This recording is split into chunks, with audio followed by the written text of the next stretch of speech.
Pronto, já está gravando. Bom dia a todos de novo. Então, espero que todos estejam bem aí. Vamos começar, então, o capítulo 8 agora, dando continuidade à parte mais prática aí do curso. Se vocês tiverem alguma dúvida sobre o capítulo 7 aí, podem me perguntar, ou se quiserem perguntar um pouco no final da aula também, ok?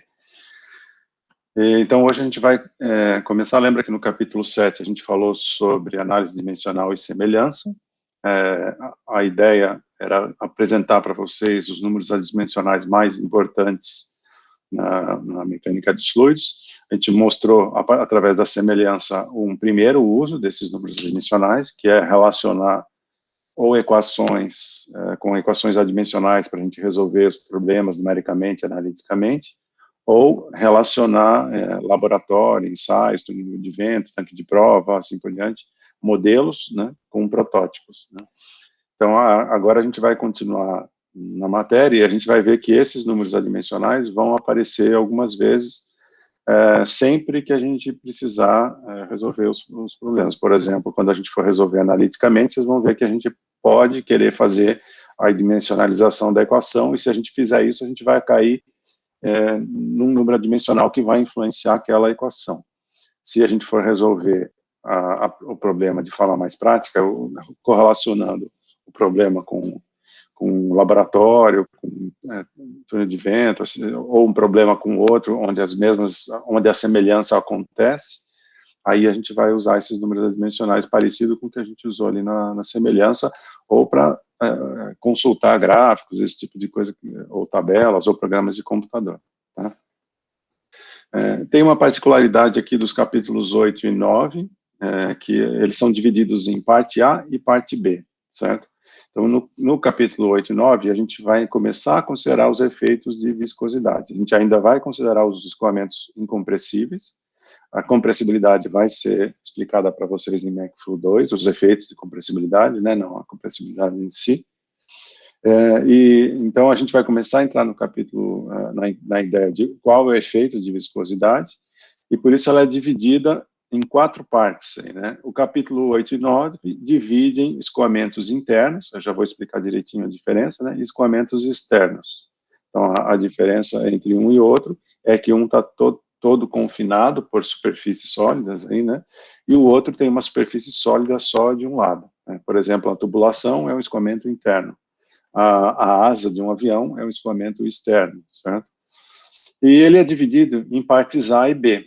Por que partes A e B? Porque, como a gente viu no capítulo 7, o número de reinos determina, ou pelo menos nos ajuda a determinar, né, quando o escoamento pode ser considerado laminar e quando ele é turbulento. Quando ele é laminar, como a gente já viu nos conceitos aí ao longo do curso, ele segue linhas de corrente bem comportadas, então a gente consegue descrever para eles um campo de velocidade e consegue resolver os problemas de forma analítica, certo? Ou numérica, se a geometria for complexa, mas a gente consegue resolver através de equações. Então, essas são as partes A do capítulo 8 e a parte A do capítulo 9. Então, as partes A, tanto do 8 quanto do 9, são dedicadas à parte de escoamento laminar. E como no escoamento laminar a gente acaba resolvendo o problema de forma diferencial, vocês vão ver isso em mais detalhes em MACFlu 2, tá? Porque é ali que a gente vai entrar no escoamento diferencial. MACFlu 2 vocês vão ver a equacionamento diferencial e depois vão ver o efeito de compressibilidade. Então, a gente vai, no capítulo 8 e 9 aqui, a gente vai passar bem rápido pelas partes A, porque elas não vão cair na prova em termos de equações, esse tipo de coisa, como que eu resolvo equações laminares e tal. A gente vai passar só porque tem alguns conceitos da parte A que são usados na parte B, então eu vou fazer uma revisão disso, tá? O ideal seria até ter dividido os capítulos 8 e 9 em introdução, depois parte A e B. A introdução são os conceitos, né? E aí parte A e B é como a gente resolve os problemas de forma laminar e turbulenta. Mas como ele dá os conceitos na parte A, então eu vou passar por essa parte A, falar algumas coisas para vocês. A parte de solução via equações eu não vou cobrar em prova e não vai cair, tá? Mas a parte de conceitos vai, porque a gente vai usar isso na parte B. Então, vamos lá. Então, escoamentos internos, né, são considerados aí escoamentos completamente limitados por superfícies sólidas, tá? São vários exemplos em mecânica dos fluidos que a gente vai ver, tubulações, dutos, bocais, difusores, e depois a gente vai ver vários outros, né, válvulas e outros, vários outros aí que são considerados internos, né? E a gente, como eu já falei, esses escoamentos são divididos em laminar e turbulento, e a gente vai usar isso através do número de Reynolds, tá? Para escoamentos internos, a gente considera o Reynolds de 2.300 aí como uma certa garantia de que o escoamento é laminar, ou seja, até 2.300 a gente pode resolver os problemas considerando que o efeito de turbulência é baixo e a gente pode resolver esses problemas através de linhas de corrente, equações, assim por diante, tá? Por que 2.300? Isso foi obtido de forma experimental, né? Então, se a gente for observando os escoamentos internos e verificando qual é o comportamento, conforme eu vou aumentando o número de Reynolds, foi verificado que existe, acima de 2.300, existe o risco de começar a ter efeito de turbulência, e esse efeito de turbulência ser mais importante do que a forma como que a gente resolve as equações, tá? Eu posso chegar a escoamentos laminares com um número de Reynolds muito maiores do que esse, né? Um exemplo aqui, por exemplo, eu consigo chegar, por exemplo, a escoamentos controlados em Reynolds até de 100.000 e consigo mostrar em laboratório que o escoamento continua laminar, certo? O que é um escoamento, um experimento controlado, né? Imagina que eu estou aqui com uma tubulação, que é um escoamento interno, estou aqui com uma velocidade, tenho aqui um fluido, né, representado pela massa específica pela viscosidade, e tenho aqui um diâmetro que representa o diâmetro da tubulação. O número de Reynolds é calculado a partir dessas variáveis, né, I sobre ρ VD. Certo? Esse é o número de Reynolds. Então, por exemplo, se o fluido está fixo e o diâmetro está fixo, eu vou aumentar o número de Reynolds através do aumento da velocidade, por exemplo, né? Então, se eu for aumentando a velocidade aqui, eu vou passar do número de Reynolds baixo para o número de Reynolds alto. Se aumentar essa velocidade rapidamente, próximo aí dos 2.000, 2.300, 3.000 e tal, a gente vai começar a ter efeito de turbulência. Então, o que é efeito de turbulência, né? Se eu pegar o escoamento laminar, ele vai ter um perfil muito bem definido aqui, né? Com perfil de velocidade, que a gente está mostrando aqui.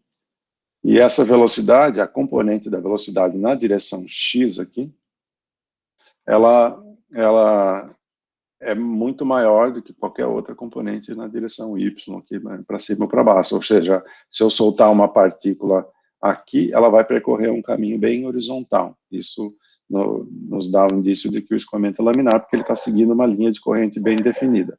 Se eu olhar o escoamento aqui para frente, ele vai ter o mesmo, embora o desenho esteja diferente aqui, mas o mesmo perfil de velocidade, assim por diante. Então, a partícula que se eu soltar ela aqui, ela vai seguir um caminho bem definido, certo?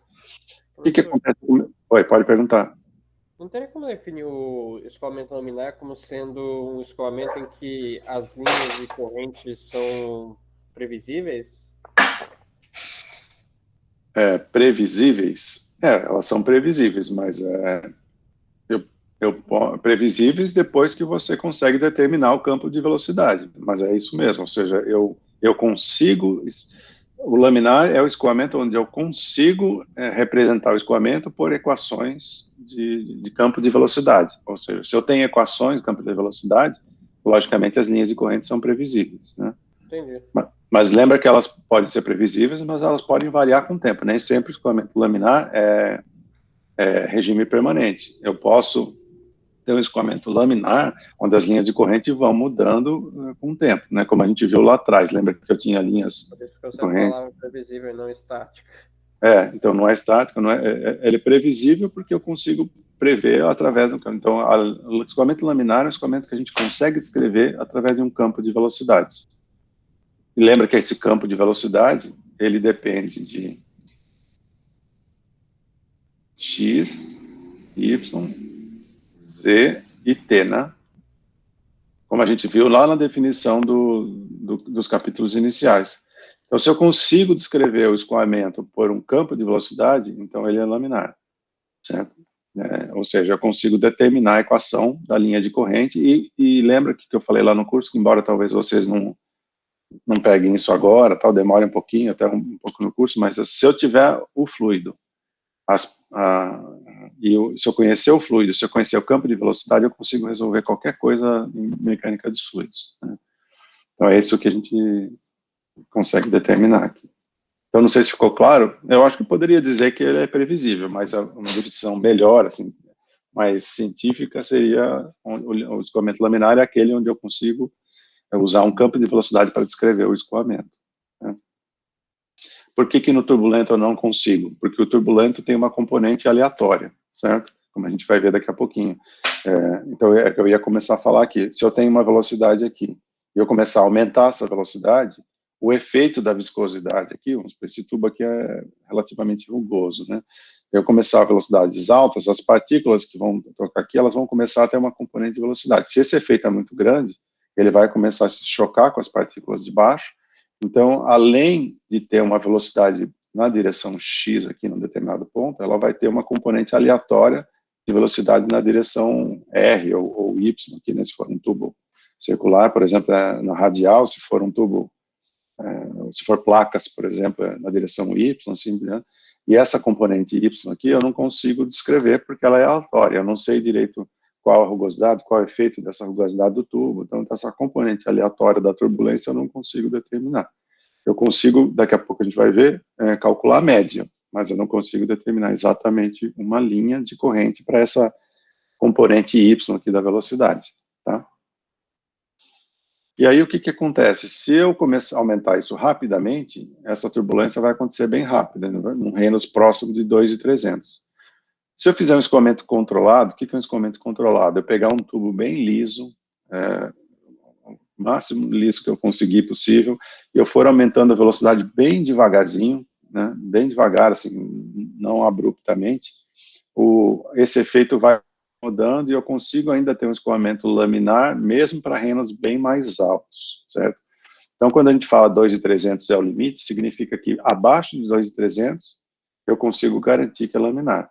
Acima, eu posso ter 2.300, eu posso ter laminar ou turbulenta ou transição, mas como eu não posso garantir, então eu vou resolver isso através de laboratório, tá? É isso que a gente aplica, ou seja, se eu for usar as equações, ou as linhas de corrente, ou o campo de velocidade para resolver o problema, eu vou fazer isso até 2.300. Acima de 2.300, eu vou recorrer ao que a gente vai ver aqui na parte B. Tá? Professor, Oi. só um negócio aí, você falou do Reynolds até 100 mil aí. Você que conseguiu subir lentamente do 2.300 até os, sei lá, 80 mil, qualquer perturbação no sistema pode transformar o escoamento em turbulento? Isso, quanto maior o Reynolds, menor essa perturbação que eu preciso para fazer. Por exemplo, se eu der uma chacoalhadinha, ou se eu tiver alguma rugosidade um pouco maior na tubulação, ou se eu der uma variada um pouco maior na velocidade, qualquer perturbaçãozinha vai fazer com Reynolds alta que eu tenha rapidamente uma transição para o turbulento. Hein? Então, para ser controlado, tem que ser muito controlado mesmo. Eu acho que é capaz de ter vídeos aí na internet, não sei se vocês querem buscar aí sobre isso. Mas, assim, qualquer perturbaçãozinha vai causar uma componente aleatória aqui, e aí, a partir do momento que eu tenho uma pequena componente aleatória, aí já vai começar a bagunçar. Então, se a velocidade é baixa, então essa perturbação acaba não afetando muito. Mas imagina que uma velocidade super alta aqui, se eu tiver uma componente V aqui, ela vai começar a se chocar com as partículas, já vai virar um turbulento e assim por diante. Tá? Aí no chat aqui o Matheus Ariel do Nascimento, ele perguntou, a velocidade do laminar é sempre menor que a do turbulento? Então, aí depende um pouco, Matheus, que eu estava vendo aqui, eu estava respondendo primeiro a outra. Se você considerar o mesmo fluido, mesmas condições do fluido, ou seja, o ρ e o μ iguais, e mesmo diâmetro, aí sim, certo? Mas depende, assim, se você tiver nas mesmas condições de temperatura e pressão, com o mesmo fluido, o mesmo diâmetro, aí quanto menor a velocidade, mais laminar é o escoamento. Mas quanto maior a velocidade, mais turbulento, certo? Isso a gente vai ver daqui a pouco. Mas, logicamente, eu posso ter, por exemplo, se eu tiver um gás se movimentando aqui nesse exemplo que eu estou dando da tubulação. Para um gás, eu tenho uma determinada velocidade que representa uma determinada turbulência. Se eu tiver um petróleo, que é um petróleo bem viscoso, escoando, eu vou ter uma velocidade completamente diferente. Então, eu posso ter uma velocidade menor. Então, ele não depende só da velocidade, ele depende também da viscosidade, da massa específica e do diâmetro. Tá? Mas para mesmo diâmetro, mesmo ρ e mesmo μ, quanto maior a velocidade, mais turbulento. Beleza? Beleza. Então, vamos lá. Então, a gente tem, então, essa descrição. Então, a gente vai usar aqui no capítulo esse número 2.300. Então, guardem isso na cabeça, que toda vez a gente vai fazer. Teoricamente, vocês não vão precisar guardar tanto isso, porque os exercícios que eu vou passar para vocês na prova, em geral, como a gente não vai dar o laminar aqui, eles já vão ser necessariamente turbulentos, certo? Mas, assim, na vida prática, esse número é um número para vocês guardarem, para saber se eu vou usar laminar ou turbulento. Tá? Embora o laminar, eu posso resolver por equações, mas às vezes é mais rápido resolver, até da mesma forma que o turbulento, que é ir lá no gráfico e pegar, porque a equação vale, mas também vale, os gráficos, normalmente, eles também têm a faixa laminar plotadas ali, né? A gente vai ver daqui a pouquinho isso também. Tá? E aí essa diferença, no laminar eu consigo resolver através de equações e o turbulento não. Eu vou precisar de dado experimental, alguma teoria, alguma outra coisa para resolver, porque essa componente aleatória aí eu não consigo resolver através de equações, tá? E só lembrando aqui que a gente está ainda considerando escoamentos compressíveis, tá? Incompressíveis, né? Ou seja, o meu número de Mach, que é o número, a velocidade sobre a velocidade do som, tem que ser menor que 0,3. Esse número 0,3 aqui, vocês vão estudar no comecinho do MEC-Flu 2, por que é 0,3 aqui, tá? Mas a gente mostra ali que o efeito de compressibilidade passa a ser significativo a partir do 0,3. Então, nesse caso, aí o efeito de compressibilidade também passa a competir aí por essa confusão de aleatoriedade e tal. Então, a princípio, a gente também não vai ficar conferindo toda hora nos exercícios, mas tanto o capítulo 8 quanto o 9 e 10, eu estou considerando sempre incompressível ainda, tá? Depois, nos capítulos 11 para frente, é que a gente vai ver compressibilidade. Tá? Então, por exemplo, às vezes eu posso considerar até o ar, que é a gente pode falar, o ar é compressível. Ele é compressível, mas com velocidades até mais ou menos 100 metros por segundo, as equações, o efeito de compressibilidade é muito baixo. Então, eu posso, em várias situações, considerar até o ar como incompressível, dependendo do que eu quero resolver. Tá? Então, o ideal seria, antes de resolver qualquer exercício, primeiro, para saber se eu vou aplicar as equações, né? Primeiro, calcular o número de Mach, ver se ele é incompressível, depois calcular o número de Reynolds, verificar se ele é laminar ou turbulento, e daí partir para a solução. Se ele for menor que 0,3, eu vou resolver como a gente está fazendo no capítulo 8, 9 e 10. Se for maior que 0,3, vocês vão ver como a gente resolveu os problemas em MEC-Flu 2. Se for menor que 2.300 o Reynolds, eu vou resolver com equações, através do laminar. Se for maior, eu vou resolver com a ajuda de experimentos, tabelas, ensaio, laboratórios, por diante, tá? Então, vamos lá. Então, vamos dar os conceitos aí que estão na parte A. Então, por isso que eu falei, na parte A eu vou passar por alguns conceitos aqui, tá? Eu vou até dar algumas das equações, mas mais para você mostrar que a interessante da parte A é que a gente usa também esse conceito e as equações para iniciar o entendimento da parte B, né? Porque o turbulento, ele, de certa forma, ele é parecido com o laminar, no sentido que, nesse exemplo aqui que eu estou dando, ou até nesse aqui, né? Se eu tiver uma componente aleatória, de certa forma, se o fluido está se movimentando nessa direção X aqui, como a gente está mostrando, ele pode até ter uma componente aleatória na direção Y ou radial aqui, mas a velocidade preponderante é na direção X, certo? Então, o escoamento, na média, eu posso tentar usar um pouco do conhecimento das equações, que é o que a gente faz no laminar, para estipular como as equações vão ser para o turbulento. É isso que a gente vai fazer um pouquinho, por isso que eu vou dar alguns dos conceitos da parte A aqui para vocês, tá? Então, vamos lá.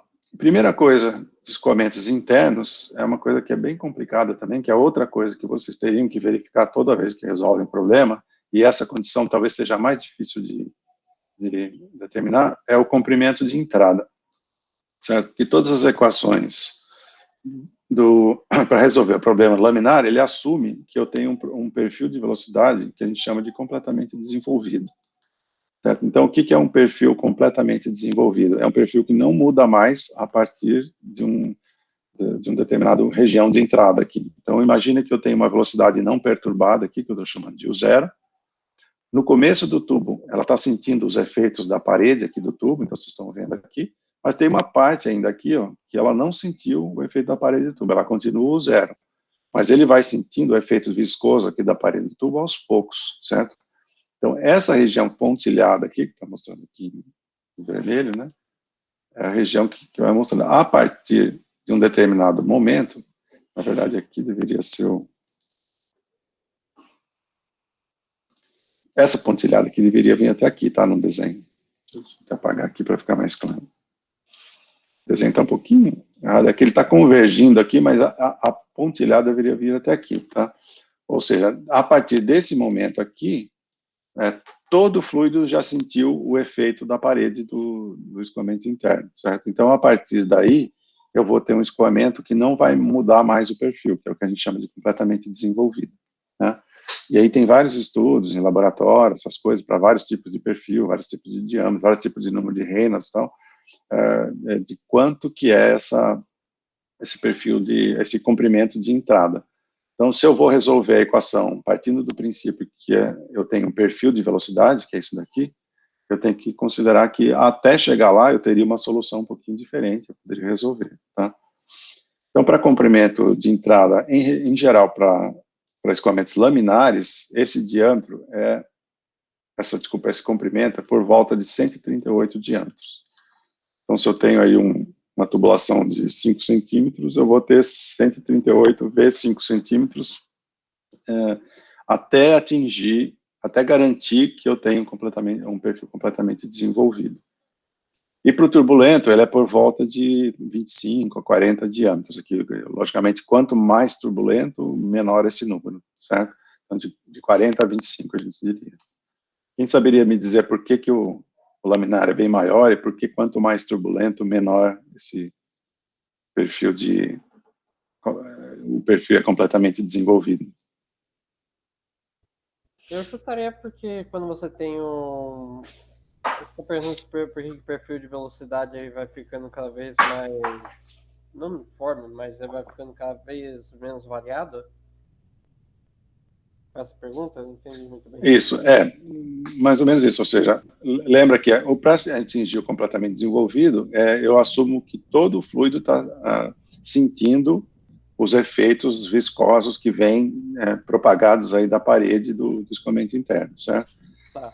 Para o turbulento, isso vai acontecer mais rápido, certo? Porque o laminar, o efeito de viscosidade aqui, ele vai sendo sentido aos poucos, certo? Mas o turbulento, como eu tenho essa componente aleatória, então imagina aí um tubo mais rugoso, ou um tubo com um diâmetro menor, esse tipo de coisa, ele vai sentir mais rápido, né? Então, quanto maior a velocidade, ou quanto menor o diâmetro, maior o diâmetro, eu vou sentir mais rápido. Quanto mais turbulento, mais rápido eu vou sentir os efeitos da parede no centro do tubo, certo? Então, esse comprimento de entrada vai ser menor.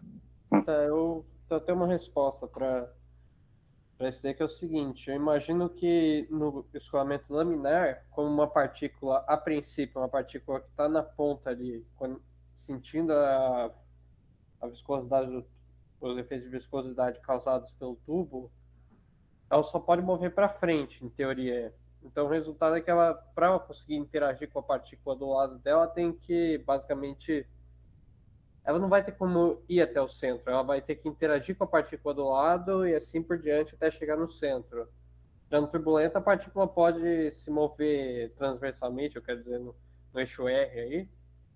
Então acaba que ela consegue transmitir mais rápido os efeitos. Exatamente. Então, se eu pegar dois pedacinhos aqui de fluido, vamos pegar dois pedaços de fluido, né? Esse daqui, por exemplo, vamos porque aqui é a parede, né?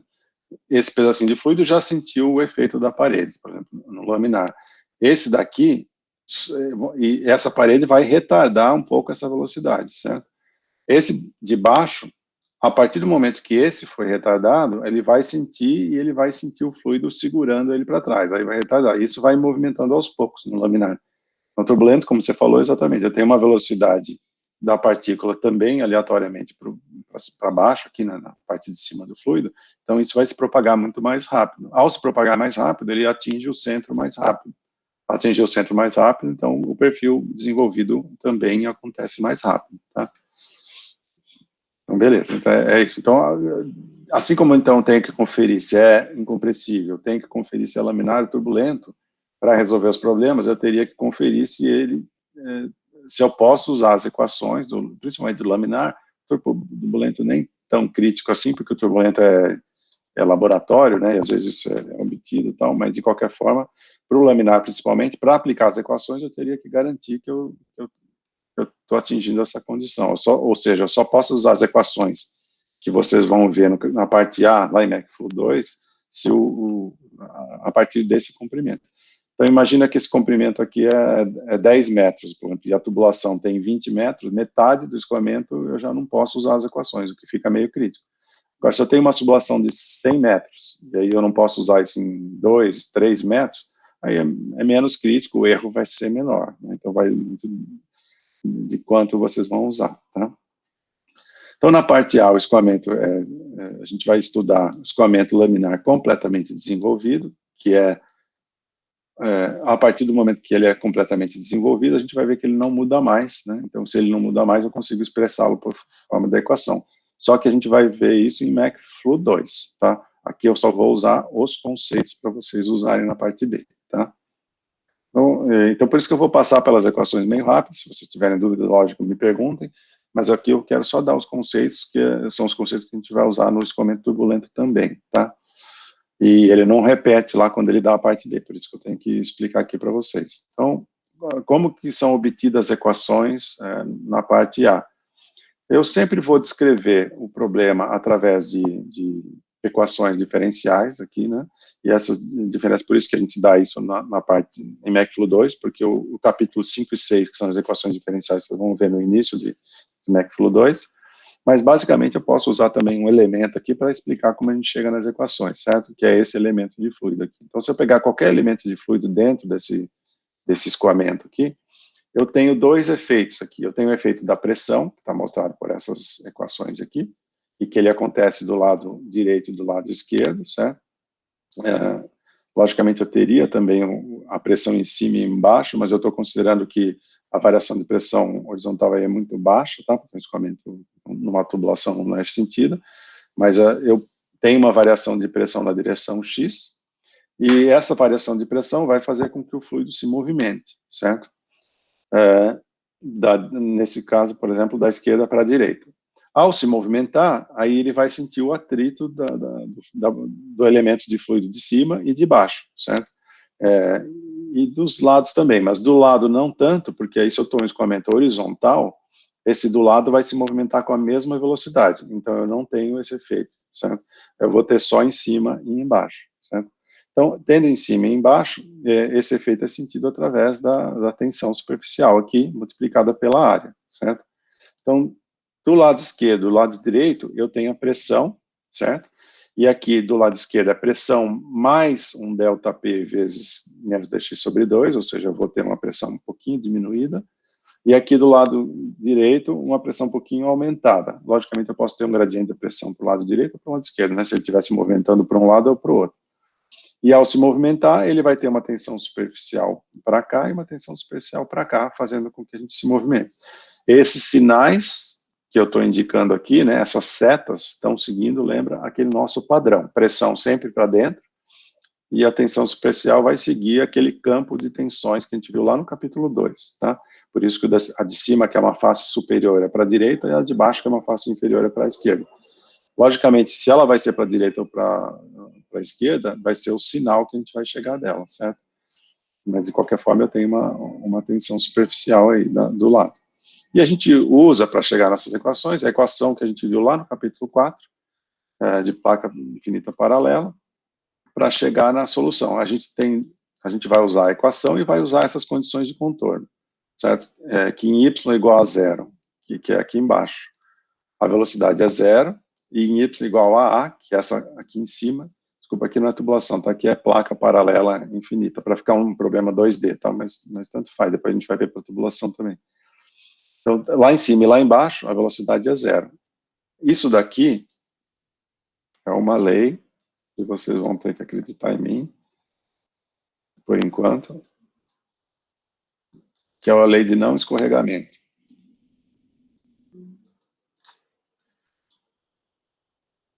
Desculpa a letra aí, mas essa lei de não escorregamento determina que a velocidade da partícula em contato com o sólido é zero, certo? Que o sólido vai segurar isso, ela vai ser zero, a partir daí que ela vai se movimentar. Então, tem um perfil que vocês vão ver que vai dar um perfil como a gente tem desenhado aqui, vocês ficam.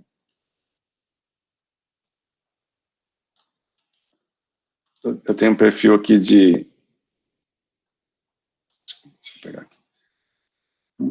Um perfil que a velocidade é zero em cima e embaixo e variável aqui. Logicamente, vai ter que dar maior no centro aqui, porque ele vai sentir os efeitos da parede, tá?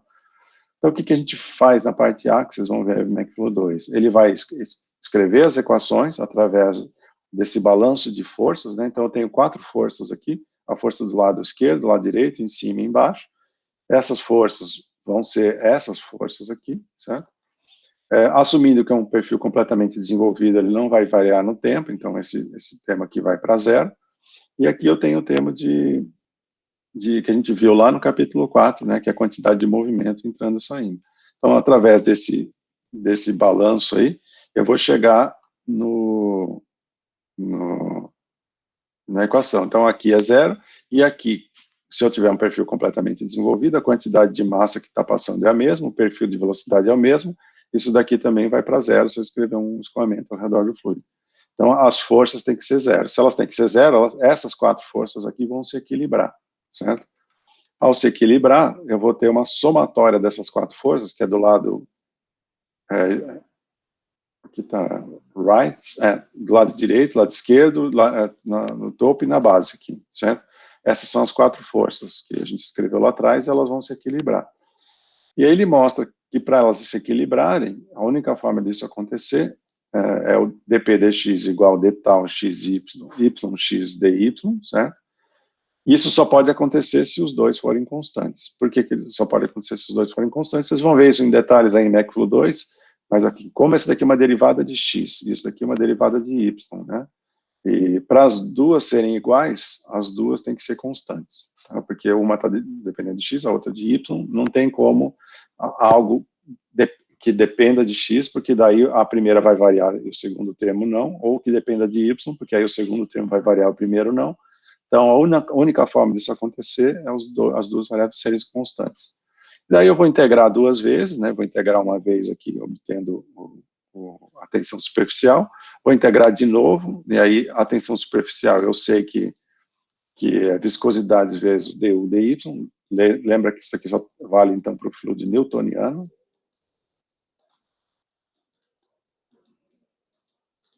Certo? E aí eu vou integrar de novo em U e vou obter a expressão da velocidade. Certo? Isso daqui, eu não vou dar muito detalhe, vocês vão ver que a gente usa para placas, usa para tubo, usa para escoamento com camada limite no capítulo 9, assim por diante. Eu vou partir sempre do mesmo princípio para resolver as equações, por isso que eu não vou ficar repetindo aqui e não vou cobrar isso também, porque a parte A não cai na prova, certo? Mas eu vou partir desse equilíbrio, vou pegar um elemento de fluido, escrever as forças relativas à tensão, as forças relativas à pressão, vou igualar os termos, certo? Vou integrar para obter qual a relação do gradiente de pressão e a tensão superficial, vou substituir isso daqui por essa expressão aqui, que é para os fluidos newtonianos, então vou obter uma expressão da velocidade como função do gradiente de pressão, certo? Que é isso que eu quero determinar, ou seja, se eu tiver uma tubulação e submeter essa tubulação a um gradiente de pressão, né, P1 menos P2, quanto que eu vou ter de velocidade aqui? Então, essa velocidade vai depender da viscosidade do fluido, certo? Que está aqui, e vai depender do gradiente de pressão, está aqui, e vai depender do y, logicamente, porque ele é um perfil, né? O y aqui é zero, mas eu cheguei na equação que depende das duas constantes. E agora eu vou usar essa condição de contorno aqui para achar as duas constantes, certo? Então, eu integrei 2 vezes, vou ter 2 constantes. Eu vou usar as condições de contorno para achar as 2 constantes. Então, se em y igual a 0, u igual a 0, eu chego à conclusão de que C2 tem que ser 0, certo? Porque substituindo y aqui vai cancelar, o C2 tem que ser 0. E se em y igual a A, u igual a 0, eu vou substituir, eu vou chegar aqui numa expressão para C1. Substituindo essa expressão para C1 na equação, eu vou chegar nessa equação aqui, certo? Então, essa equação me dá qual é a velocidade para um escoamento laminar entre placas paralelas infinitas, aí, né? Ou seja, a gente vai ver alguns exemplos de quando a gente considera isso, como função do y e do gradiente de pressão logicamente, da distância entre as placas, que é o A, né? E da viscosidade. E aqui está a primeira explicação do que eu falei. Tem coisas que eu vou falar que a gente vai explicar só depois, mas isso aqui é a primeira explicação de que por que esse perfil é quadrático, certo? Então, essa velocidade depende do dp dx, certo? Ela depende aí do diâmetro, da distância entre as placas, depende da viscosidade do fluido, mas ela vai ser um perfil quadrático em relação a y. Se em y igual a 0, isso aqui vai dar 0, em y igual a A, isso aqui vai dar 0, e logicamente a gente vai ver que o máximo da velocidade vai ocorrer no centro, tá? Que eu calculo daqui a pouquinho. Mas a gente consegue mostrar então pelas equações que o perfil para esse tipo de problema, assim como a gente mostra para tubulação, essas coisas, é um perfil quadrático, tá? Então, o que eu falei lá atrás, falei que depois eu ia demonstrar, está demonstrado aqui. Para laminar, pelo menos, eu vou ter um perfil quadrático de velocidade. Aí, lembra que eu falei também que se eu tenho campo de velocidade, o resto, tudo em mecânica dos fluidos, eu consigo calcular, certo? Então, eu posso calcular qualquer coisa que vocês pedirem aqui. Eu vou dar alguns exemplos, né? No livro ele mostra os principais do que a gente consegue. Então, se eu perguntar para vocês, qual a tensão superficial? Eu consigo calcular. Eu tenho perfil de velocidade, então eu consigo calcular. Tem várias formas de fazer, por exemplo, se eu sei o U, a tensão de cisalhamento aí vai ser o mi vezes du dy. Eu conseguiria resolver por aqui, certo? Eu consigo até resolver mais fácil por aqui, né? Porque eu já achei o C1, eu vou substituir direto aqui. Então, tanto faz substituir o C1 aqui, ou substituir o U aqui e derivar de novo, tá? Mas a tensão superficial vai ser isso daqui, ou seja, qualquer coisa que vocês quiserem, eu consigo calcular analiticamente através de equações aqui, porque eu tenho o campo de velocidade e tenho as propriedades do fluido e tenho a geometria do problema. É isso que eu preciso para resolver. Então, a tensão superficial eu consigo calcular através daquelas 2 fórmulas lá. Qual a vazão em volume, por exemplo? Eu consigo calcular. Vazão em volume integral de área vezes V dA, certo? Se eu tenho V, que é uma expressão que varia com Y, aqui, como a gente mostrou aqui, né? Eu consigo fazer a integral e calcular. Então, ao colocar o U aqui, né, para calcular, eu consigo chegar na expressão do vazão, e aqui ele chegou em vazão por unidade de L, tá? Que a gente estava fazendo aqui. Lembra que L aqui, a área aqui é o dA, né? É o L dy, certo? O L é o comprimento, que está a largura, na verdade, certo? Então, a vazão por unidade de comprimento aqui, né? Se eu tiver uma placa infinita, logicamente a vazão vai ser infinita, né? Mas a placa finita, ela vai ter uma largura L, e esse L vai ser dado aqui. A gente vai ver, por exemplo, um exemplo de placa infinita é quando a gente tem um viscosímetro, por exemplo, rodando, né? E aqui eu vou rodar a parte de dentro, aqui esse exemplo a gente viu até no capítulo 2, e aqui eu tenho um fluido, né?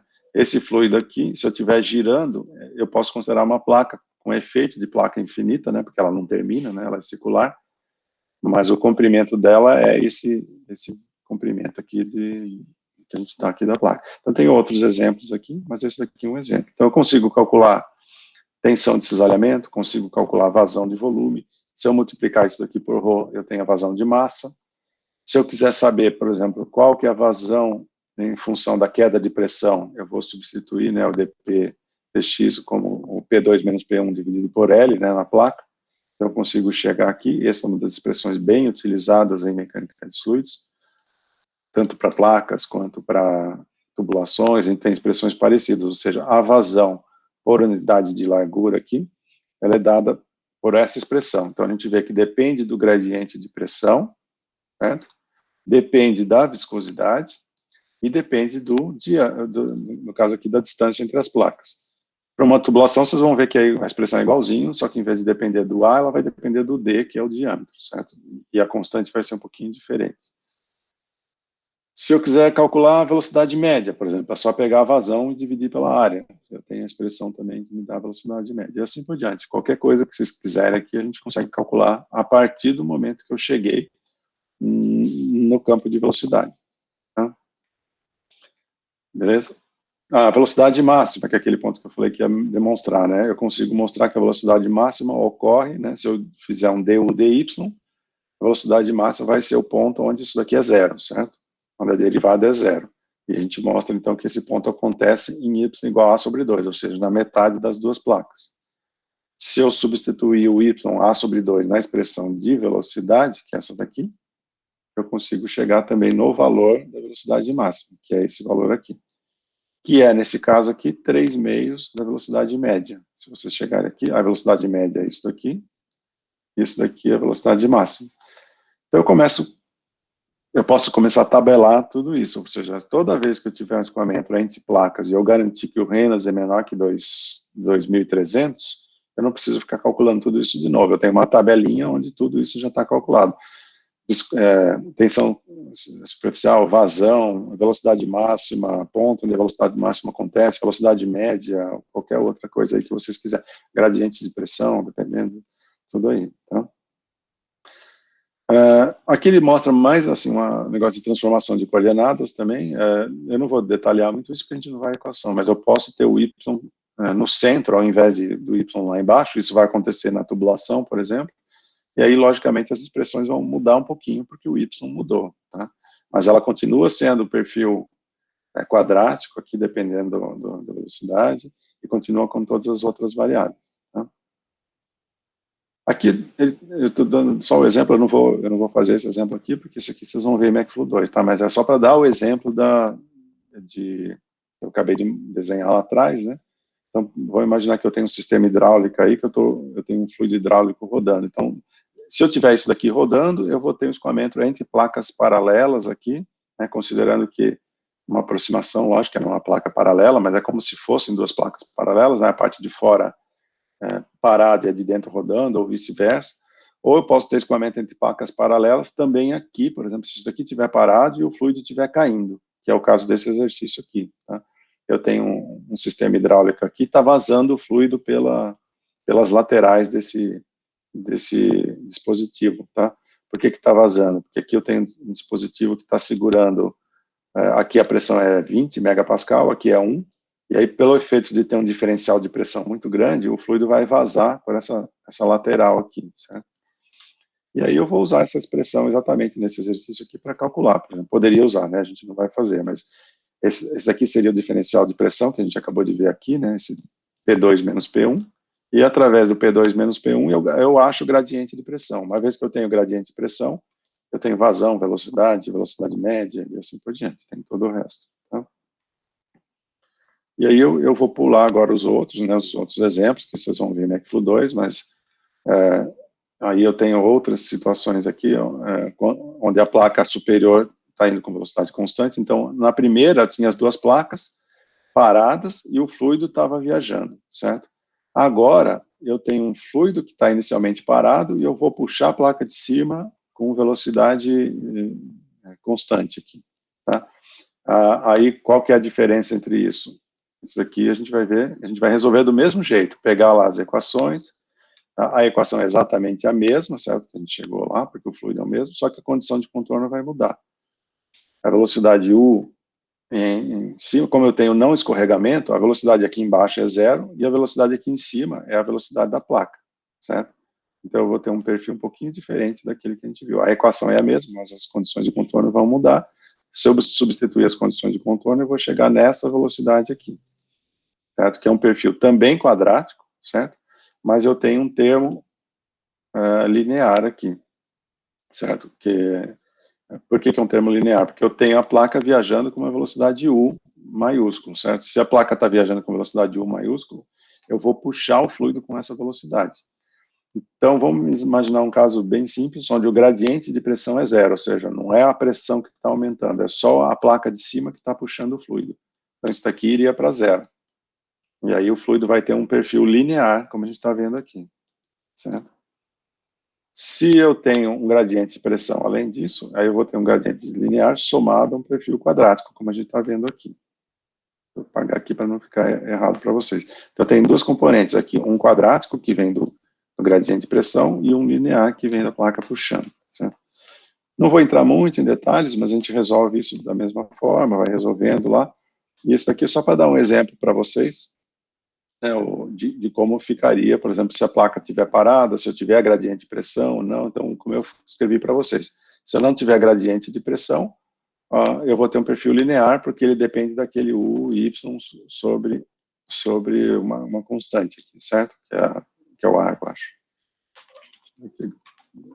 Isso, o Y sobre A. Certo?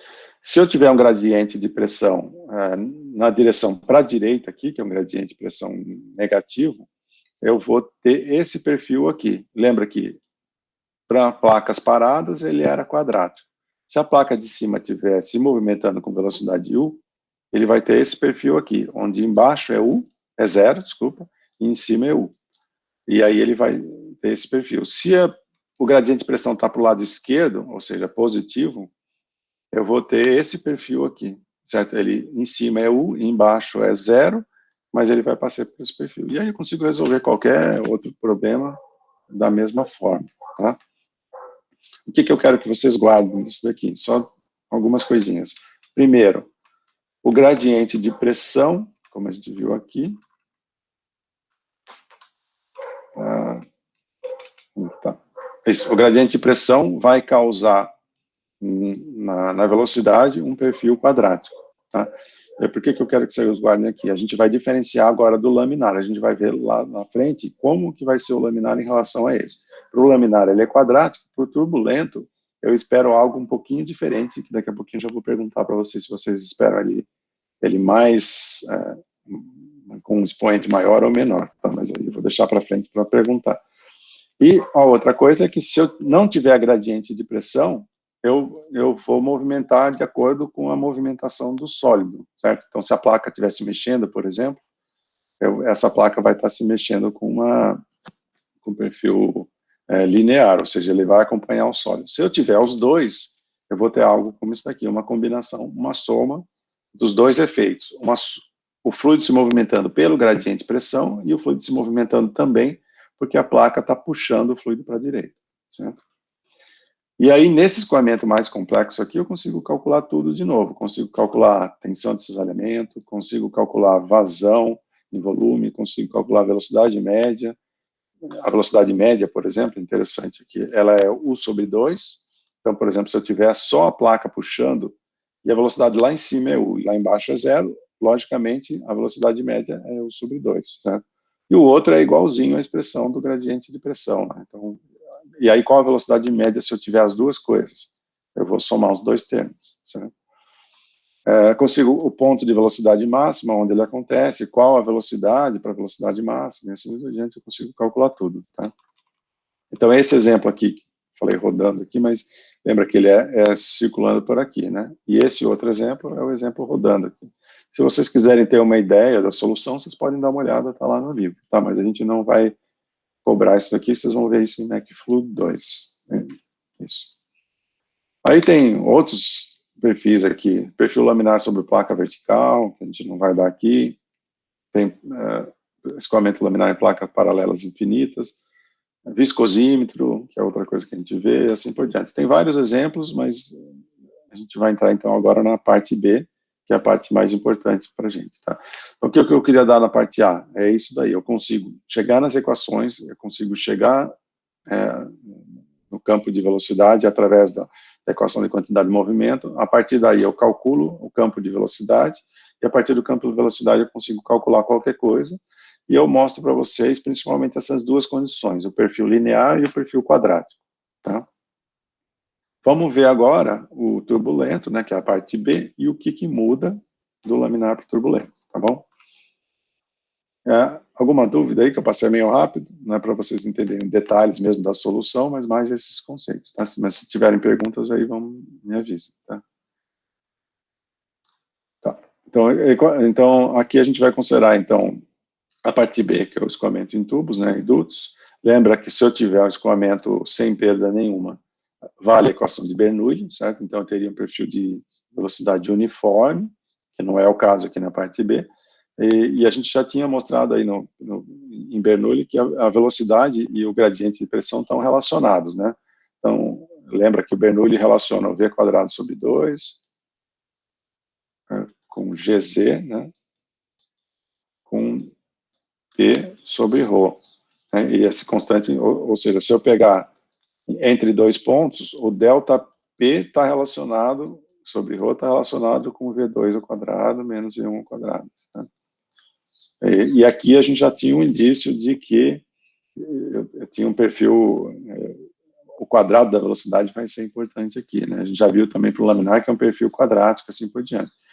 E se eu tiver um escoamento de Bernoulli e a energia mecânica se conservar, a gente tinha visto aí que, para o escoamento horizontal, por exemplo, o gradiente de pressão vai se igualar a essa variação de velocidade de energia cinética, certo? Então, eu tenho uma relação entre vazão e pressão, que é isso que a gente vai ver aqui. Bom, quando eu começo a ter efeito de viscosidade, eu começo a ter atrito, certo? E se eu tenho atrito, ele vai agir como uma perda de carga, certo?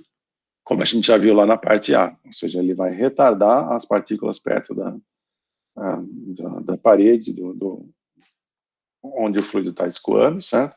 E ela, logicamente, esse atrito, o efeito do atrito vai ser quanto maior, quanto mais próximo eu tiver da parede, certo? Como a gente viu lá no escoamento laminar. E aí, essas perdas vão se caracterizar entre dois tipos de perda em escoamentos internos. Perdas que a gente chama de distribuídas, onde o atrito age em trechos de área constante, por exemplo, perda na tubulação, certo? E perda localizada, que é o efeito em lugares específicos, por exemplo, uma válvula, um cotovelo, uma entrada de duto, uma saída de duto, assim por diante, eu tenho o que a gente chama de perdas localizadas, tá?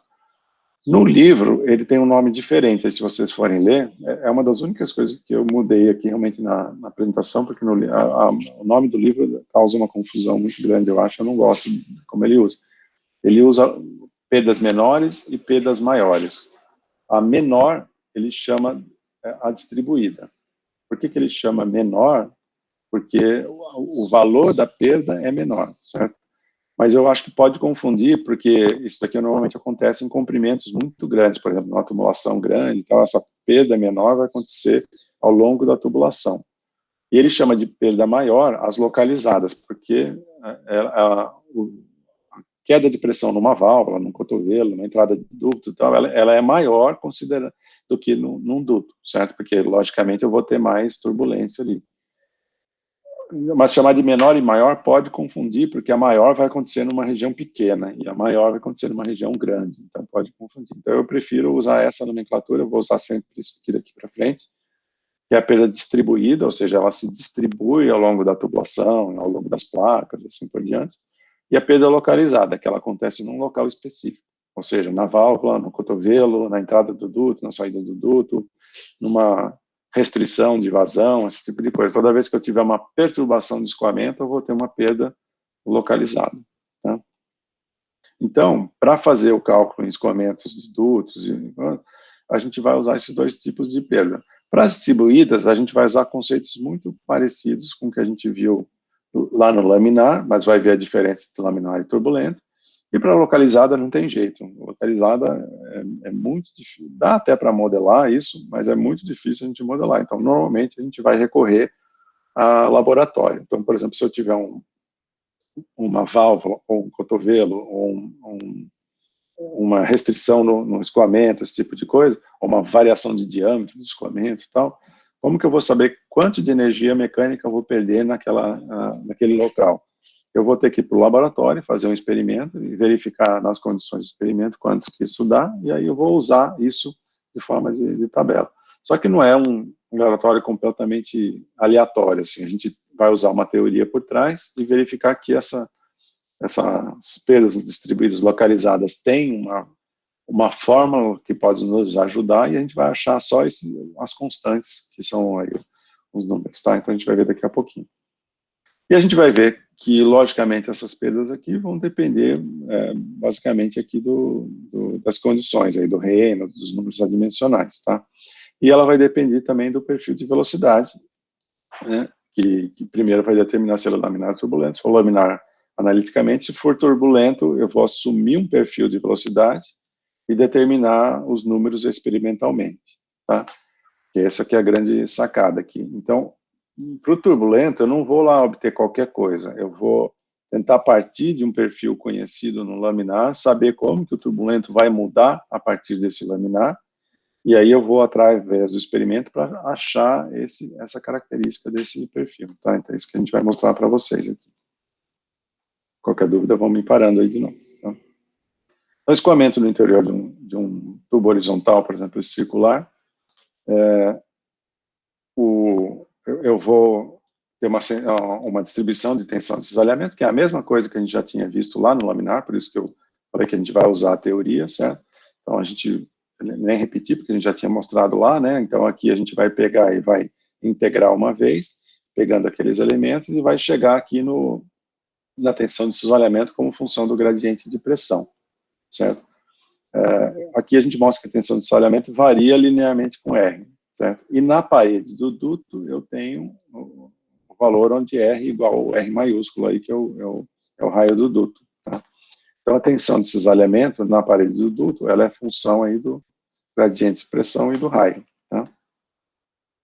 Para o escoamento laminar, é o que a gente acabou de ver, né? Eu até pus aqui ver item 8.10, mas a gente acabou de fazer a revisão, por isso que eu fiz a revisão, senão eu teria que explicar isso aqui. A gente tem a tensão de cisalhamento, vazão de volume, a vazão em função da queda de pressão, que a gente já tinha mostrado, vazão média, assim por diante. Essas fórmulas aqui são conhecidas. E para o turbulento, a gente vai ver que a gente vai tentar usar esse conhecimento para chegar nas fórmulas, tá? Para escoamento turbulento, então, não é possível determinar esses valores exatos, né? A gente precisa achar valores médios obtidos empiricamente, em laboratório, assim por diante, tá? Então, como que a gente vai fazer?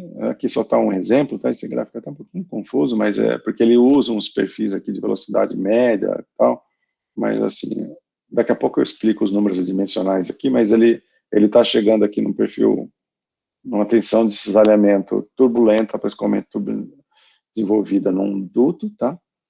Ele está plotando aqui em função da altura, aqui do Y, né, do R, e está plotando aqui em função de um número adimensional que ele chegou aqui, que eu não vou mostrar para vocês em detalhe e tal, mas quem fez esse experimento aqui no caso, né, esse autor achou que era importante considerar aqui a velocidade média, tanto na direção U quanto na direção V, né, para dimensionar, e conseguiu adimensionalizar em relação a isso, tá? O rodo fluido aqui e a tensão superficial na parede.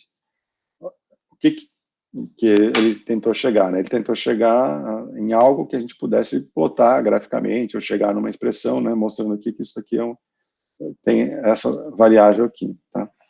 Então, no laboratório, a gente vai atrás dessas coisas, assim, o que influencia? A velocidade média na direção X, a velocidade média na direção Y, a tensão superficial na parede ou a outra, tá? Vocês vão ver que a gente pode substituir, aí a constante muda um pouquinho, mas ele tentou chegar em dois números dimensionais e tentou mostrar que existe uma correlação entre esses dois, certo? E aí, essa correlação foi obtida experimentalmente. Aqui, ele obteve isso para dois reinos diferentes, né, 500 mil e 50 mil. E a partir daqui, por exemplo, eu poderia calcular, por exemplo, se eu tiver o Y e tiver as outras variáveis aqui, o fluido e tal, e a tensão na parede, eu consigo estimar a velocidade média. Se eu tiver a velocidade média, eu consigo estimar a tensão, e assim por diante, tá?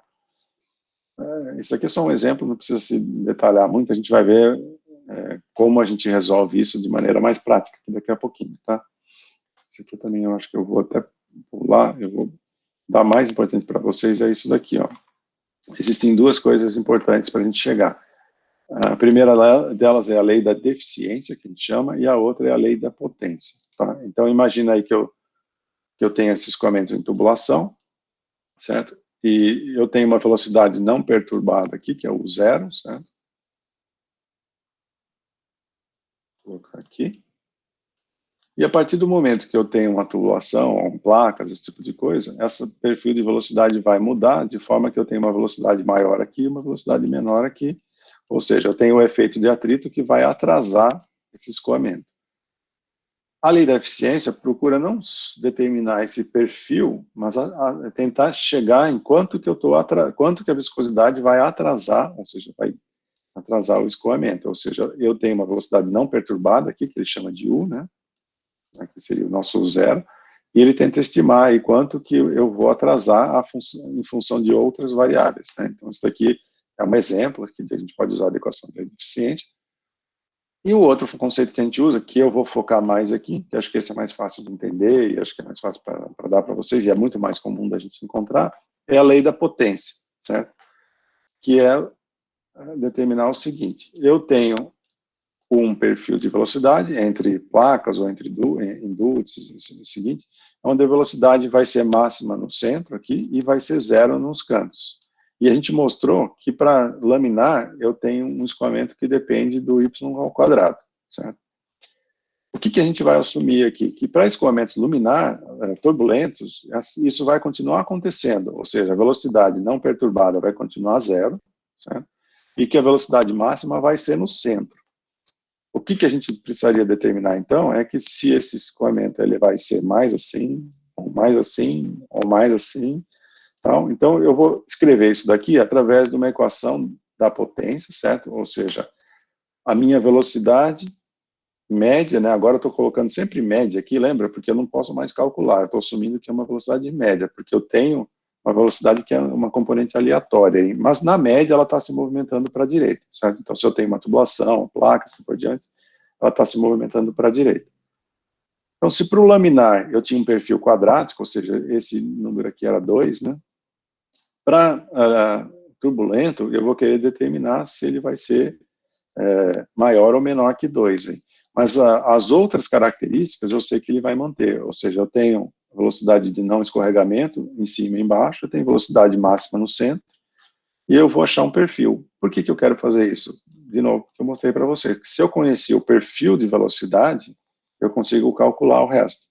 Então, ao invés de determinar todo o resto experimentalmente, eu vou determinar esse N experimentalmente, que através do N eu consigo calcular o perfil, através do perfil eu consigo calcular o resto.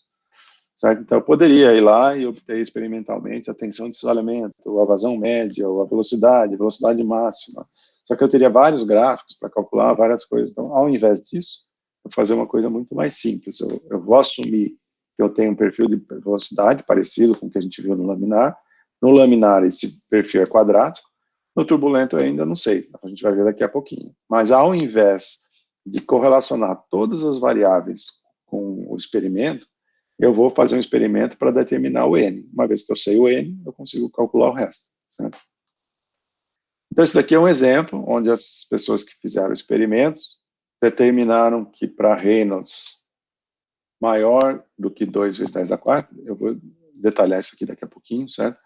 Porque é importantíssimo ter isso daqui, mas eles chegaram à conclusão de que N é menos 1,7 mais 1,8 log de Reynolds de U. Certo? E aqui é um escoamento, logicamente, de tubulação, onde eu tenho um raio específico, né? Esse raio aqui, e ele chegou no N para alimentar essa lei da potência aqui. Ele mostrou que esse N depende só do Reynolds, certo?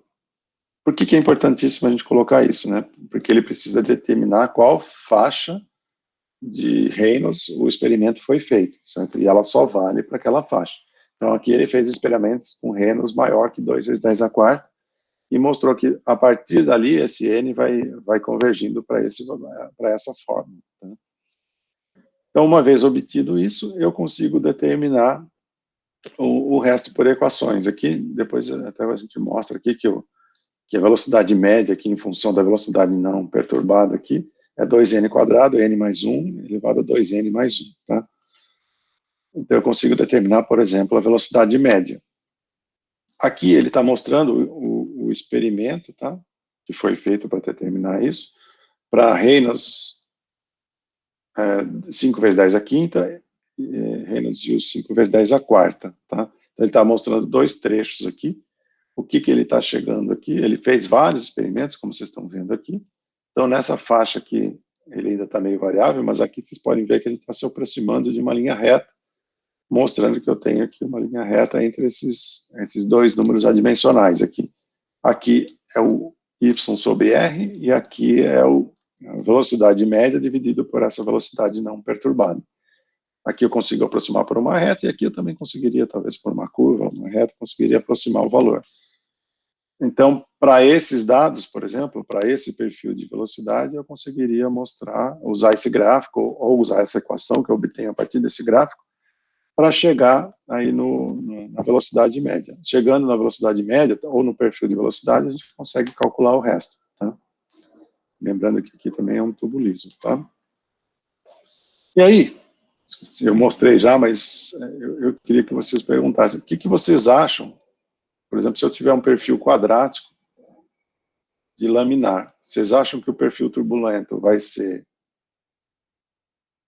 Vou mudar de cor aqui. Vai ser esse aqui, ou vai ser o verde, ou vai ser esse aqui.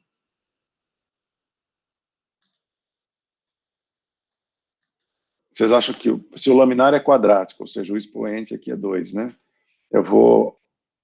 O turbulento, ele vai ser mais alongado ou menos alongado?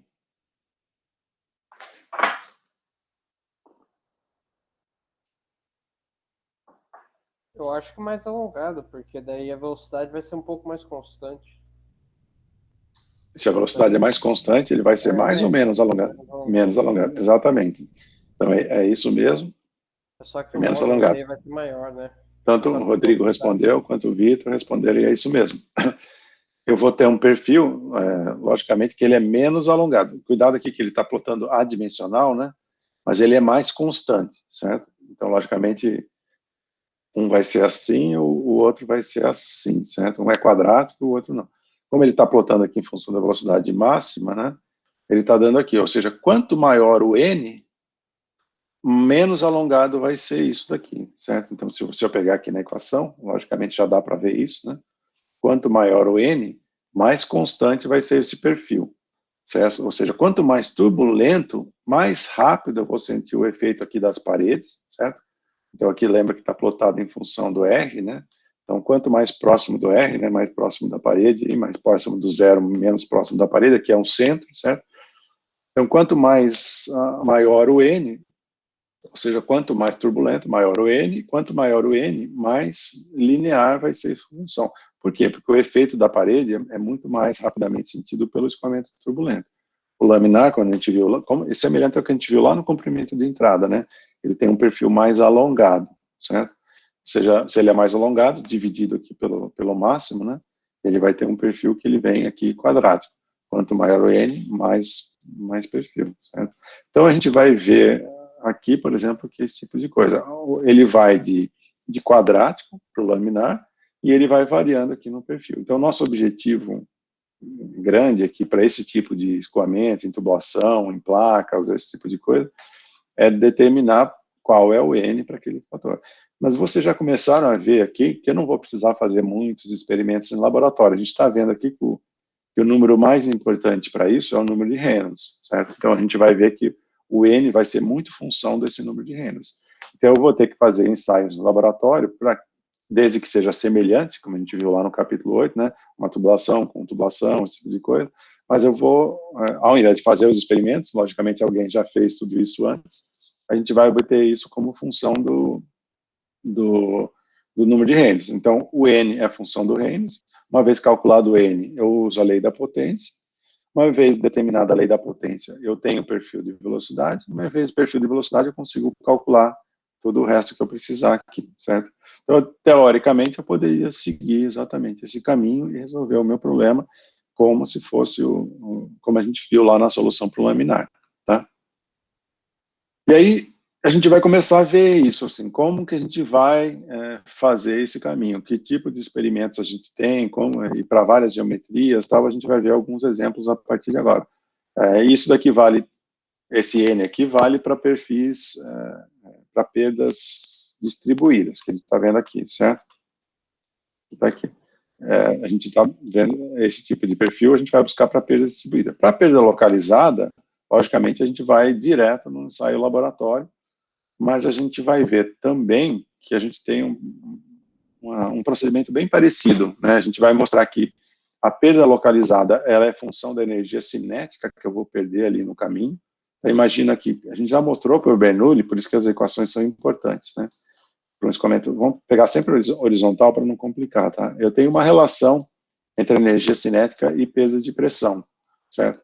Então, na perda localizada, logicamente, a gente vai mostrar que ele é a função da velocidade ao quadrado, ou seja, ele é a função da energia cinética. Quanto maior a energia cinética, maior a perda de pressão. E a gente, então, vai tentar correlacionar algumas fórmulas com com a velocidade, mais particularmente com a velocidade ao quadrado. A gente vai mostrar que essas perdas são função da velocidade ao quadrado. Tá? E aí, no laboratório, para perdas distribuídas, a gente já vai atrás do N, certo? E aí, através do N, a gente vai obter o resto. E para perdas localizadas, a gente vai atrás de um experimento que nos dê quanto que essa perda muda com a velocidade ao quadrado, como a gente vai ver daqui a pouquinho. Tá? E como que a gente vai usar isso? A gente vai usar a consideração ou de Bernoulli, certo? Ou da conservação de energia, que a gente vai ver aqui que, na verdade, elas se traduzem na mesma coisa se eu tiver um escoamento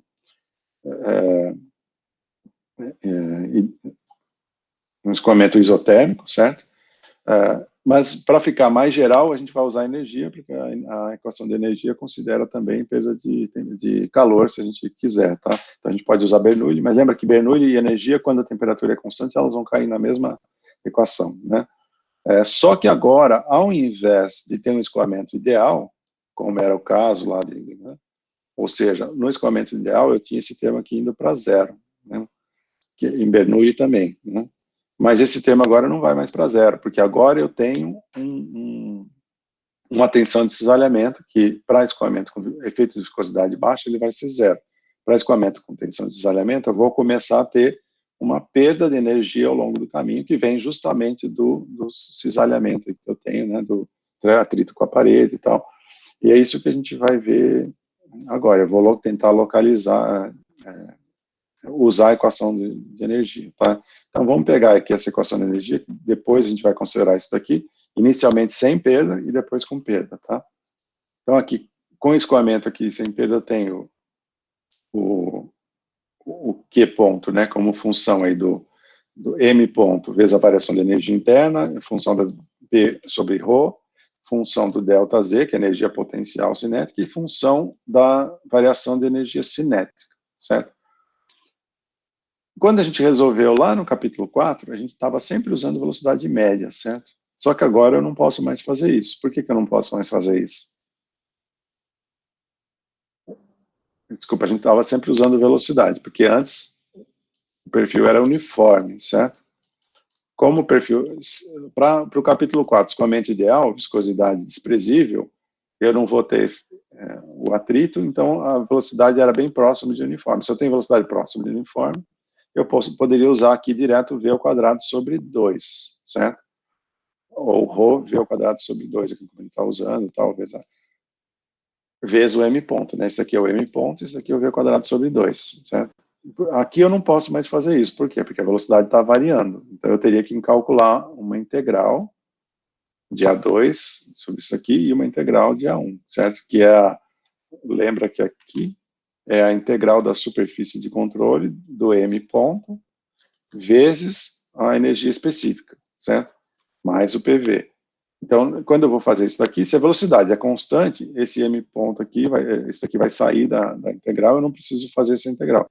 Se eu tenho um V que está variando com dA, eu vou precisar fazer essa integral aqui, tá? A gente vai ver uma forma aqui de simplificar isso, que é usar um coeficiente aqui, alfa, certo? Esse alfa aqui é chamado de coeficiente de energia cinética, certo? E esse coeficiente de energia cinética, ele vai ser esse número aqui, experimentalmente, mas eu já vou explicar fisicamente o que ele é. Teoricamente, ele vem daqui, certo? Esse alfa aqui, por exemplo, ele é... Se eu pegar aqui para frente, né? Esse alfa aqui, ele vai ser função desse N aqui, certo? Então, se eu tiver um N infinito aqui, o alfa vai ser, vai se aproximar de um perfil de velocidade uniforme. Se eu tiver um alfa, se eu tiver um perfil laminar aqui, onde o N é um perfil quadrático, né, eu vou ter um alfa aqui que vai variar conforme a gente tem isso daqui. Então, esse atraso de velocidade, né, que me dá aqui, ou seja, essa energia cinética, ela não pode mais ser usada de forma constante. Então, vocês vão ver aqui, para laminar ele vai dar meio, desculpa, para escoamento uniforme ele dá meio, né, que é um meio de V ao quadrado aqui, mas para perfis diferentes disso eu vou ter um alfa que eu vou ter que considerar aqui, certo? Então, esse alfa é considerado aqui para simplificar as equações, tá? Por que que eu uso alfa? Para não ter que ficar fazendo a integral com perfil de velocidade. E aí, cada vez que eu tenho um perfil de velocidade quadrático aqui, eu vou ter um perfil de velocidade que vai depender do N, eu teria que fazer a integral e tal. Eu vou aproximar esse alfa. Esse alfa é calculado em função do N, e a partir daí eu vou usar esse alfa aqui na equação de energia cinética. Ou seja, se eu usar Bernoulli, né, eu tenho P sobre ρ, GZ aqui, e V ao quadrado sobre 2. Mas, para perfil uniforme, esse alfa é 1, certo? Desculpa, o meio já está aqui, tá? E para perfis não uniformes, o alfa vai variar com N, certo? Não sei se ficou confuso aí, mas espero que tenha ficado claro, senão vocês me perguntam, tá? Então, uma vez que eu tenho essa P daqui para energia, ou Bernoulli, como a gente está mostrando aqui, aqui eu tenho energia mecânica no ponto 1, aqui eu tenho energia mecânica no ponto 2. Se eu não tiver perda nenhuma, esse termo aqui vai para zero, certo? Como a gente viu em Bernoulli. Mas se eu tiver perda, eu vou ter uma perda de carga aqui, né, que a gente chama aqui de perda de carga, que aqui está HL, sabe, que é a nossa perda distribuída, tá? Então, por exemplo, o atrito nas paredes de uma tubulação ou de uma placa de fluido. Né? Se eu dividir tudo por G, eu vou ter um H maiúsculo, a gente vai ver por que a gente faz as duas aqui. O H maiúsculo tem unidade de metros, tá? E o H minúsculo tem unidade de G vezes Z, ou P sobre ρ, V ao quadrado sobre 2 aqui, que é metro ao quadrado sobre segundo ao quadrado. Tá? Então, um tem unidade de metro e o outro metro quadrado por segundo quadrado. Essa daqui é mais usada aí por engenharia mecânica, essa daqui é muito usada em civil, como a gente já viu lá na equação de Bernoulli, porque eles trabalham tudo em carga como metros, né? Porque eles trabalham muito com hidráulica, essas coisas aí. Então, a parte de hidráulica, a energia é muito função da energia potencial, né? E a energia potencial é mais fácil de dividir por G e trabalhar com energia como carga, como função de metros. Mas tanto faz a gente usar o H minúsculo ou o H maiúsculo, como a gente vai ver nas equações aqui. Tá? Então, na perda localizada, o que a gente vai fazer, por exemplo? A gente vai buscar determinar qual é essa perda de carga aqui, certo? Então, fazendo um paralelo que a gente já viu lá no laminar, que a gente vai ver no turbulento, se eu estipular o N, eu tenho a equação que está lá atrás, vou até mostrar, né? Se eu estipular o N, eu tenho o perfil de velocidade. Se eu tiver o perfil de velocidade, eu consigo calcular todo o resto. E o que a gente está buscando aqui, principalmente, é algo como isso daqui, que é como que a vazão e o gradiente de pressão aqui estão relacionados para esse fluido com viscosidade Mi aqui, certo? Então, eu consigo determinar, por exemplo, numa tubulação, qual é a relação entre o gradiente de pressão e a vazão, certo? Que é, muitas vezes, o principal que a gente está querendo obter. Mas, logicamente, eu consigo obter o resto também, tensão de desalamento, vazão média, velocidade média, assim por diante. Mas eu vou seguir esse caminho. Então, para perdas localizadas, eu vou atrás dessa perda de carga, e para perda distribuída, então, vamos pegar um exemplo aqui com tubo de área constante, né? Em tubo de área constante aqui, eu vou ter esse termo aqui, vai ser igual a esse. Por que em tubo de área constante esses dois são iguais? Quem saberia me dizer? Conservação de massa, o Gabriel já respondeu aí. Então, por conservação de massa, o M ponto tem que ser igual, certo? Se o M ponto é igual e o ρ é igual, porque a gente está considerando incompressível, E a área é a mesma, então a velocidade tem que ser a mesma, certo? Se a velocidade é a mesma, aí então o V1 é igual ao V2, então esses dois termos vão cancelar. Então, no caso de tubulação com diâmetro constante, certo? A pressão e o Z estão equivalentes aqui. Então, o dP vai ser dZ mais a perda de carga, certo? Se eu tiver ainda a consideração de que o tubo é horizontal, que a gente vai ver aqui só para simplificar um pouquinho, esse ΔZ é zero. Então, essa perda de carga que a gente está calculando é o próprio ΔP aqui que a gente está determinando, certo? E esse ΔP vai estar relacionado com a vazão, como a gente vai ver daqui a pouco. Então, na escoamento laminar, a gente já tinha mostrado que essa forma aqui, que eu acabei de voltar lá, certo? Ou seja, relacionando ΔP com vazão. Ao relacionar ΔP com vazão, né, como função logicamente da geometria aqui, né, L sobre D aqui, a quarta também, e função também do fluido, né, no caso aqui a viscosidade, eu consigo chegar fazendo uma manipulação aqui, como ΔP como função disso daqui, ó. Ele é uma constante, vezes um número adimensional, lembra que é um dos números adimensionais que a gente tinha chegado lá, traz no capítulo 7, e um outro número dimensional, que é e um outro número, desculpa, que é o μV sobre D. Ainda não é dimensional, daqui a pouquinho eu vou mostrar para vocês, a gente vai torná-lo dimensional, certo? Uma vez que eu faço isso daqui, se eu multiplicar isso daqui por V quadrado, eu consigo manipular isso daqui para chegar nisso daqui, ó. Certo? Então, eu estou pegando esse número, certo? Estou multiplicando por V ao quadrado sobre 2, aqui, certo? E aí fazendo uma manipulação para quê? Para fiquei com o número de Reynolds aqui, e fiquei com L sobre D aqui, certo? E é função, então, do V quadrado. Então, aqui, eu estou mostrando que ele é função do Reynolds, aqui, eu estou mostrando que ele é função do número adimensional, que é o L sobre D, e aqui, eu estou mostrando que ele é função do V ao quadrado sobre 2, certo? Então, o que eu vou mostrar daqui a pouquinho? Que a perda de carga em tubulação é função do Reynolds, da geometria aqui, né? E da energia cinética, certo? A energia cinética, logicamente, está relacionada à vazão aí. Então, eu estou relacionando a vazão com a perda de carga, que é o que a gente quer obter na maioria desses problemas aqui, tá? Aí, só voltando lá para trás, aqui na laminar, a gente conseguiu fazer isso através da equação, certo?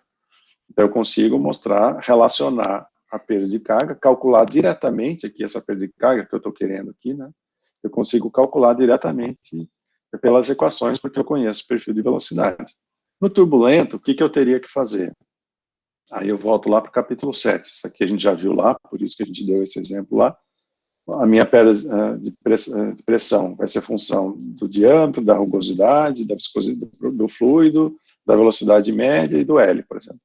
Então, a gente chegaria lá nos nossos números adimensionais, que eu não vou fazer de novo, porque a gente já chegou, né? Ou seja, a perda de carga pela velocidade ao quadrado, que é um número adimensional aqui, é função desse número adimensional L sobre D, função do Reynolds e função do E sobre D. Certo? Então, eu teria que ir para o laboratório e fazer, achar a relação entre essa perda de carga e esses parâmetros. Certo?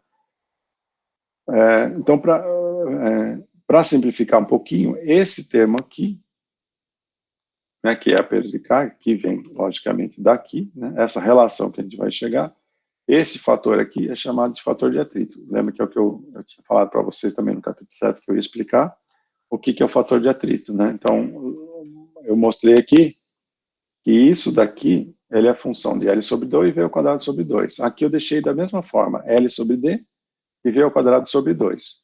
E eu estou chamando do resto aqui de fator de atrito. Então, ao invés de eu relacionar o ΔP direto, eu estou calculando o fator de atrito. Por quê? Porque ele também é um número adimensional que vai ajudar aí na solução. Então, a minha perda de carga é função do fator de atrito e da energia cinética e do L sobre D, certo?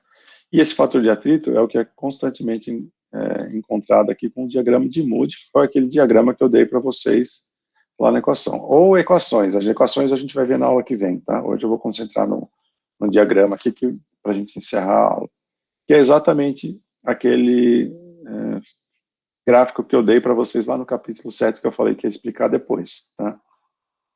Então, eu vou tentar encerrar com a explicação desse gráfico aqui. Então, aqui é o fator de atrito, certo? Por que eu ploto o fator de atrito e não ploto, por exemplo, a perda de carga?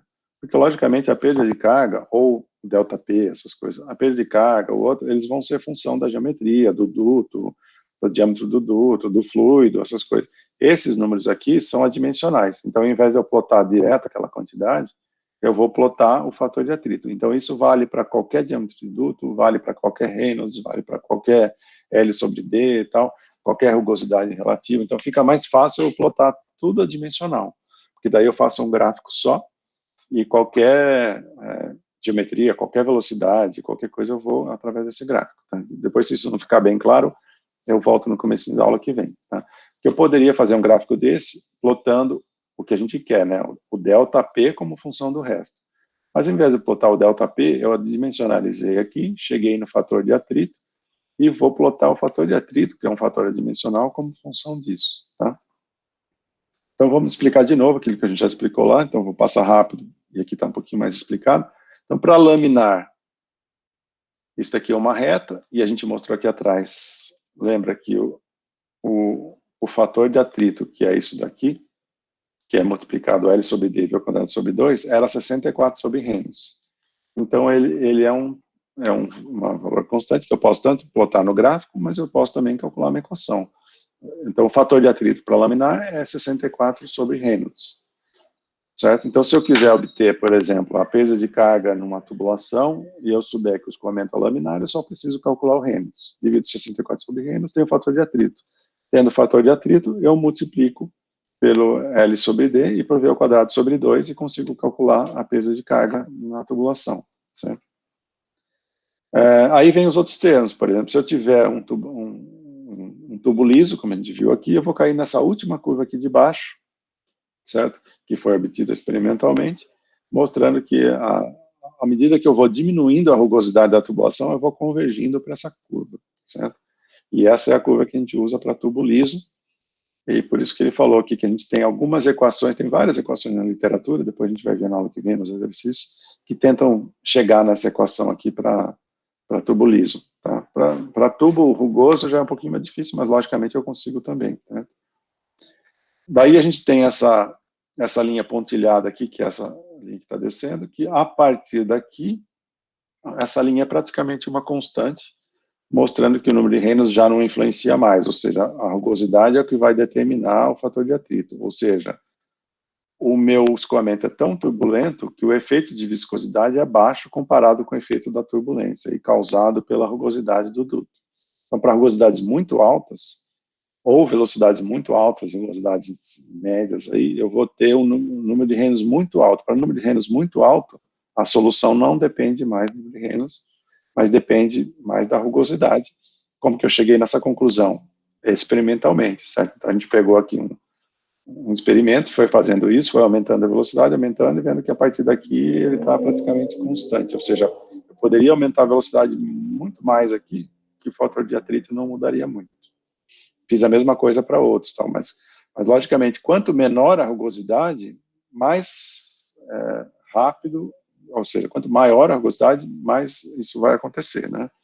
E quanto menor, mais próximo de um escoamento liso, isso vai acontecer. Tá?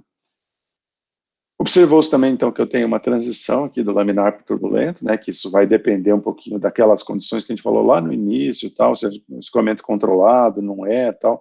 Eu posso ter essa transição aqui mais rápido, eu posso ter essa transição aqui mais lenta, tal, mas, a princípio, essa zona aqui é bem difícil de calcular, mas também o fator de atrito, vocês vão ver que não varia muito, né, eu estou variando aqui entre 2 aqui, ele vai ter uma transição aqui no meu experimento que vai passar por algum caminho desse tipo aqui, certo? E a partir dessa transição, eu obedeço essas linhas aqui, certo? Então, o meu fator de atrito é dado por esse gráfico, e a partir do fator de atrito, eu consigo chegar na perda de carga. A partir da perda de carga, eu consigo calcular aqui quanto que eu estou perdendo de energia no meu escoamento. E qual que é a beleza desse tipo de solução? Que a partir daí eu consigo usar, por exemplo, a equação que a gente viu no capítulo 4, ou seja, eu consigo usar Bernoulli com perda de carga, né, que é isso daqui. Ou seja, se o efeito do atrito é pequeno, o Bernoulli é válido. Se ele acontece, eu tenho que ir para o laboratório calcular a perda de carga. Mas a partir do momento que eu calculei a perda de carga, a equação de Bernoulli com perda de carga fica válida. Eu posso ganhar carga, daqui a pouco a gente vai ver também nos outros capítulos. Eu posso colocar uma bomba e ganhar carga. Então, eu uso a equação de Bernoulli para relacionar energia mecânica numa tubulação ou em placas, essas coisas, e vou experimentalmente obter quanto de carga eu vou perder ou ganhar ao longo do escoamento se eu tiver outros elementos. Pode ser uma perda de carga distribuída, uma localizada, pode ser uma bomba, uma turbina, tudo isso a gente vai usar essa mesma equação para a gente relacionar escoamentos internos. Tá? Isso facilita muito a solução, porque eu não vou ter que ficar fazendo todo aquele equacionamento. Tem alguns exemplos no livro, alguns que eu passei meio rápido aqui, mas o mais importante para vocês entenderem aqui do capítulo 8 é isso. Eu vou atrás de usar essa equação, ou a equação de conservação de energia também, mas o Bernoulli é mais fácil de encontrar. Logicamente, eu não posso usar Bernoulli se variar a temperatura, né? Se variar a temperatura, tem que usar energia. Mas para a maioria dos escoamentos com temperatura razoavelmente constante, a gente vai usar Bernoulli com perda de carga. Tá? E para usar Bernoulli com perda de carga, eu vou precisar calcular a perda de carga. A perda de carga distribuída, a gente vai obter através desse gráfico aqui, que é o diagrama de Moody. Ou particularidades disso daí, a gente vai ver no começo da aula que vem, que a gente consegue chegar em algumas equações. Por exemplo, laminar a gente já mostrou. O tubo liso eu vou mostrar no começo da aula que vem. E assim por diante, para algumas faixas de Reynolds, eu consigo determinar também algumas outras equações, tá? E a gente usa a equação para resolver os problemas. E levando em conta que eu quero determinar essa perda de carga. Então, eu tenho esse caminho, determinar o fator de atrito, ou tenho o caminho de determinar o N, e a partir do N, calcular a perda de carga, certo? Beleza? Então, acho que por hoje era isso. Eu não sei se vocês têm alguma dúvida aí, mas assim, encerrar a gravação aqui, depois se tiverem dúvida, a gente tira daqui a pouco.